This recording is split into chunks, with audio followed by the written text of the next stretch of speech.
راسته که میگن تو مستر بیست ایرانی؟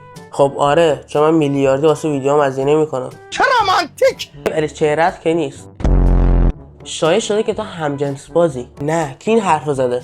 تازه چندی تا مدرک هم هست، چندی تا ویدیو خودتو مانی. نه اصلا تمامش دروغه، همه شایعه است. فقط به مانی میاد. ولی آره حاجی دیدن شما دوتا دارن خوب شیف میکنن. یه لب بریدی. اوه چه خفن. حاجی دیدی؟ برگشتیم با هم بالاخره بعد از سوشی بخوریم. بعد از 10 روز دیدمش. چقدر زشت شد. تو همیشه خوشگلی. تو نظر فهمیدم. خوشحالم. 10 میلیاردی خرج ویدیوات میکنی. بله. بنابراین خیلی برای طرفدارات ارزش قائلی. بله. پس چرا برای این بنده خدا PS5 نخریدی؟ من پول زور نمیدم. این پول زور میخواست. الان میگی که همجنسگرا نیستم. خب معلومه نیستم. از با نیکی سمی ازدواج کردی، یه دونه بچه‌م داری، فقط نمیدونم چرا این. نه. پای چی میگه؟ تازه اشکان شاد کنیم هم تگت کرده. ای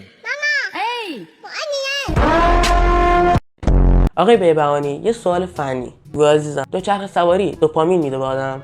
بله. چطور؟ طبق این ویدیو تو هم دوست داری به آدما دوپامین بدی؟ من هفته 1 ساعت ذهن یک نفر رو آزاد میکنم، میخندونمش، دوپامین میدم بهش، آدرنالین میدم بهش و بعدم 1 ساعت میگه دمت گرم 1 ساعت من ساختی. بله. چرا برای این دیگه دوچرخه نخریدی؟